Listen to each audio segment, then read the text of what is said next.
మీ ఎలాంటి వ్యాపార ప్రకటనలకైనా వెంటనే మా ఛానల్ సంప్రదించండి. ప్రస్తుతం మనతో పాటు ప్రముఖ ఆధ్యాత్మికవేత్త, జ్యోతిష్య వాస్తు పండితులు, లలితాదేవి ఉపాసకులు బ్రహ్మశ్రీ నానాజీ పట్నాయక్ గారు ఉన్నారు. గురువుగారితో మాట్లాడదాం.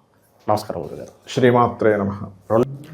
గురుగారు, 2026 జనవరి మాసం మేషరాశి వాళ్ళకి ఎటువంటి స్థితిగతులు ఉండబోతున్నాయి? ఓవరాల్గా వీళ్ళు ఎటువంటి జాగ్రత్తలు తీసుకోవాలి? ఏలాంటి శని ప్రభావం తాలూకు ఇంపాక్ట్ ఎంతవరకు ఉండబోతుంది వీళ్ళకి?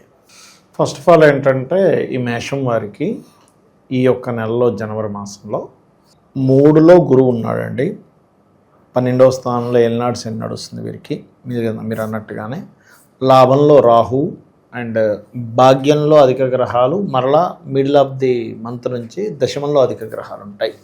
అయితే ఈ యొక్క గ్రహస్థితిని అనుసరించి వీరికి ఏ విషయంలో బాగుంటుంది, ఏ దేవత ఆరాధన చేసుకోవాలి, ఏ విషయాల పట్ల జాగ్రత్తగా ఉండాలనేటువంటి అంశాలు చెప్తుంది నేనైనప్పటికీ కూడా చెప్పిస్తుంది సాక్షాత్ లలిత అమ్మవారికి భావిస్తూ. ఫస్ట్ ఆఫ్ ఆల్ లగ్నాధిపతి భాగ్యస్థానంలో ఉంటున్నాడు. నెల మొదట్లో చూసుకుంటే కనుక భాగ్యస్థానంలో ఎప్పుడు ఉంటున్నాడో వీళ్ళకి కొద్దిగా ప్రదేశము మార్పుని ఇస్తాడు. అదేవిధంగా కొన్ని అంటే ఎడ్యుకేషన్ విషయంలో కొంత ముందుకు కదలడం, కొంత స్ట్రెస్ రెండు ఇస్తూ ఉంటాడు ఇక్కడ చెప్పాలంటే. అలాగే రావాల్సిన ధనం రావడం, కొంచెం ఫైనాన్షియల్గా మంచి గ్రోత్ అది ఉండడం.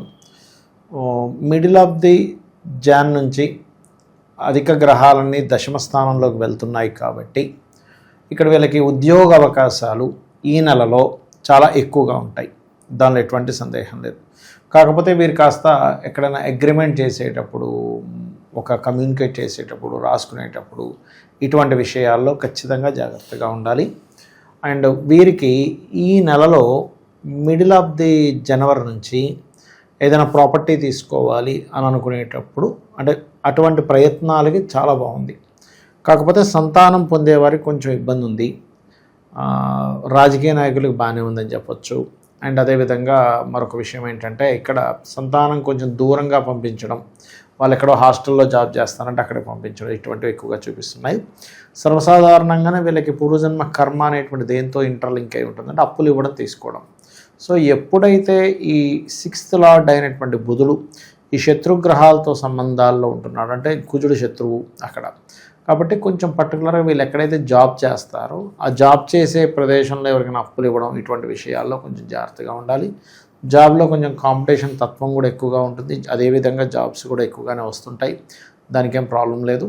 అదేవిధంగా వీళ్ళ యొక్క జీవిత భాగస్వామి గతంతో పోల్చుకుంటే ఇంకేదైనా కొత్త కోర్సెస్ చేయడము, వీళ్ళ జీవిత భాగస్వామి పేరు మీద ఏదైనా ల్యాండ్ కొనడము, ఆభరణాలు కొనడం అనేటువంటిది బలంగా చూపిస్తుంది చెప్పాలంటే. ఇక తండ్రి గారి ఆస్తికి సంబంధించిన విషయంలో, ఎందుకంటే 12వ స్థానంలో శని కదా, ఎప్పుడైనా ఏలినాడు శని నడిచేటప్పుడు ఎవరికైనా కూడా 3 విషయాల్లో పర్టికులర్గా జాగ్రత్తగా ఉండాలి. ఒకటి, ఖర్చులు, ఓవర్ ఇన్వెస్ట్మెంట్ ఏమైనా చేస్తున్నామా, ఓవర్ ఇన్వెస్ట్మెంట్ విషయంలో కూడా జాగ్రత్త చూసుకోవాలి. రెండవది ఏంటంటే, తండ్రి గారి ఆస్తి విషయంలో ఏదైనా రాంగ్ స్టెప్ తీసుకుంటున్నాము. ఒక్కోసారి చూడండి, మనకి మార్కెట్ అంత లేదంట, అమ్ముదామనేసి మార్కెట్ అంత లేదంట, అమ్మేస్తే బెటర్, మళ్ళీ ఇంకా తగ్గిపోద్ది అంట అని అమ్మేస్తారు. 6 months తర్వాత చూస్తే డబల్ అయి కూర్చుంటుంది. అయ్యో ఏంటి ఇలా అయిందంటే మనం అలా ఎక్స్పెక్ట్ చేయలేదంట, అంటే రాంగ్ డెసిషన్స్ అవుతూ ఉంటాయి. అది ప్రధానంగా చూసుకోవాలి. ఎందుకంటే వీళ్ళకి ప్రజెంట్ 12వ స్థానంలో శని నడుస్తున్నాడు. అయితే ఒకటే గుర్తుపెట్టుకోవాలి, శని 12లో ఉన్నా, రాశిలో ఉన్నా, 2లో ఉన్నా, లేకపోతే అర్ధాష్టమ శని అయినా, అష్టమ శని అయినా కొన్ని విషయాలు కనుక పాటించగలిగితే ఏ ఇబ్బంది ఉండదు, గుర్తుపెట్టుకోవాలి. అందులో ముఖ్యంగా మేషం వారికి ఇన్వెస్ట్మెంట్స్ ఒకటి చూసుకోవాలి. ఇంకోటి, ఉన్న ప్రదేశం కాకుండా వేరే ప్రాంతానికి ఉద్యోగరీత్యా వెళ్తూ ఉంటే ఇంప్రూవ్మెంట్స్ అనేవి ఇంకా బాగుంటాయి. ఉద్యోగ అవకాశాలు కూడా ఎక్కువగా వస్తాయి ఈ నెల, ఎందుకంటే అధిక గ్రహాలు దశమంలో ఉన్నాయి కాబట్టి. దీంతోపాటు వీళ్ళకి ఏంటంటే జాబ్తో పాటు బిజినెస్ కూడా చేయడం, అందులో ముఖ్యంగా ఆన్లైన్ బిజినెస్లో బాగా రాణించడం అనేది చూపిస్తుంది. అయితే ఈ శని యొక్క ప్రభావం తగ్గాలి అంటే ప్రధానంగా వీళ్ళు చేయవలసింది 3 విషయాలు. ఒకటి, పోస్ట్పోన్ చేయకూడదు.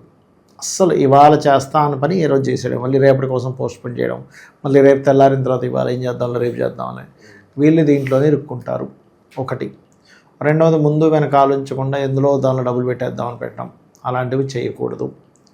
ఓకే, ఈ 2 ప్రధానంగా తీసుకోవాలి. మూడో విషయం ఏమిటి అంటే, వీళ్ళ కిందన పనిచేసే వాళ్ళకి ఏదైనా వాళ్ళకి కొంచెం ఆనందపడడానికి ఏదో ఓ పండో కాయో ఏదో ఒకటి వాళ్ళకి ఇస్తూ ఉండాలి, హెల్ప్ చేస్తూ ఉండాలి. ఎక్కువగా శ్రామికులకి, కష్టం చేసేవారికి, బాగా ఏజ్డ్ పర్సన్స్కి, రోగగ్రస్తులకి వీళ్ళు ఎంత సేవ చేస్తుంటే అంత బాగుంటుంది.